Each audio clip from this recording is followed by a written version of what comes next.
Pourquoi avoir choisi le GIGN? C'est en fait un rêve d'adolescent, le fruit d'une rencontre, le fruit de lecture. Il s'avère qu'ensuite il y a eu l'affaire d'UVA au moment où je devais faire un choix sur mon avenir post-bac, et ça m'a conforté dans mon choix. Et j'ai vraiment été conforté dans mon choix quand je suis arrivé à l'école des officiers de la gendarmerie, où là il y a eu l'affaire de Marignane. C'est le fruit de rencontre et un petit peu le hasard des événements. Quelle mission a changé votre regard, ou quelles, avec un S, ont changé votre regard? J'ai été forgé par les grandes missions du GIGN. Donc bien évidemment, je citais l'affaire d'UVA qui m'a vraiment incité à rentrer, à faire maths pour rentrer au départ à Saint-Cyr. Marignane, bien évidemment, puisque c'était au moment où moi je suis rentré juste après Marignane, quelques mois après. Donc bien évidemment, on a été tous rivés devant ces écrans. On disait, c'est ça que je veux faire, c'est là où je veux aller, quoi. Après, il y a eu plein d'autres missions, mais cette fois, quand j'étais au GIGN, je pense notamment à l'affaire du Ponant. Il y a eu des très belles missions en ex-Yougoslavie.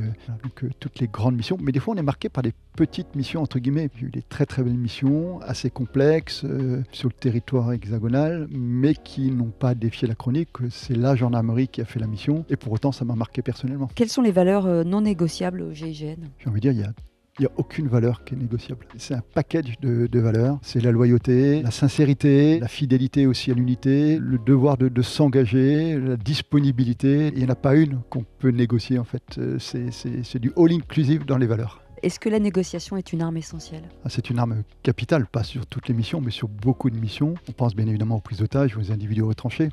La négociation, le but ultime, bien évidemment, c'est la reddition des preneurs d'otages et la libération des otages. Mais c'est aussi un outil tactique qui nous permet de faire des diversions, de connaître notre adversaire, de donner un petit peu de rythme, de savoir où est-ce qu'il en est, qu'est-ce qu'il veut, etc. C'est une finalité stratégique, mais c'est un outil tactique dans la main du chef de mission. Quelle place pour la cyber dans vos missions aujourd'hui? La cyber, on s'y est intéressé depuis toujours, comme toutes les nouvelles technologies. D'ailleurs, il y a 3 ans maintenant, j'ai créé une cellule cyber parce qu'on a des besoins de cyber, de se sécuriser sur ce plan-là, voire même de développer certaines applications plutôt que se retourner systématiquement vers des entreprises. Mais c'était aussi pour faire face au ransomware. Les ransomware, c'est une prise d'otage de données. Donc les modes opératoires sont les mêmes, c'est les mêmes lignes d'opération. Il y a de la négociation, il y a le montage d'un poste de commandement, des décisions à prendre, etc. Sauf qu'au lieu de parler d'otages physiques, en fait, les otages, c'est de la donnée.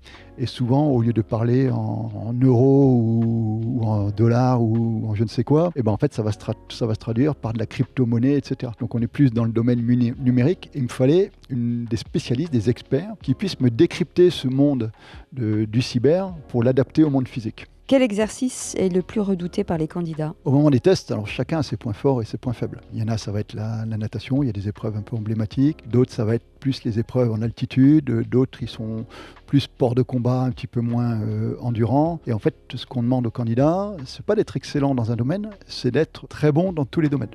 Donc il faut qu'en général qu'ils travaillent ses points faibles. Mais ce qu'ils redoutent le plus, bien évidemment, c'est la blessure. Voilà, parce que les tests durent quand même 3 mois. Ou alors l'incompatibilité, des gens qui sont très bons physiquement, mais ils n'ont pas les soft skills qui vont avec. Donc ils feront des très bons gendarmes, c'est pas le sujet. Mais en tout cas, ils ne correspondent pas aux critères que nous, on va rechercher. Comment on choisit le premier d'une colonne, en fait, sur une prise d'otage ou sur un attentat? Comment on choisit? Traditionnellement, les derniers arrivés, c'est une forme d'intégration. On va leur demander de porter le bouclier sur une mission d'interpellation un petit peu risquée. C'est une façon aussi de les intégrer, c'est une façon aussi de les tester. Ça peut être le dernier arrivé. Mais sur des missions, bien évidemment, avec des très très forts enjeux, où il y a des otages avec une forte sensibilité, on va mettre quelqu'un d'un peu plus expérimenté, parce que celui qui est en tête, ensuite il a une grosse responsabilité en termes de réactivité, en termes de conduite à tenir, et il doit assurer la sécurité de toute la colonne qui est derrière. Est-ce qu'il y a des coopérations avec des unités qui pourraient être semblables à l'étranger? Est-ce qu'ils regardent notre technique? Qu'est-ce qu'ils pensent en tout cas du GIGN? Alors, il y a une vraie coopération internationale. En plus, on travaille pour la même finalité, qui est la sécurité des citoyens du monde, au sens très large du terme. Donc on a beaucoup de coopération win-win avec des grands partenaires, je ne vais pas les citer. On a une très forte aura, le GIGN est vraiment reconnu comme une grande unité dans le monde entier, quoi. Voilà. Dans tous les domaines du monde. Ça va des États-Unis, dans les pays du Golfe, en Afrique, etc. Et du coup, on fait énormément de formations. On échange avec près de 80 pays. Actuellement, par exemple, on est encore en train de faire une formation pour une dizaine de patrons ou d'adjoints, d'unités d'intervention, mais aussi de protection, qui sont un petit peu les homologues du GIGN dans des pays d'Afrique, du Moyen-Orient, voire d'Europe.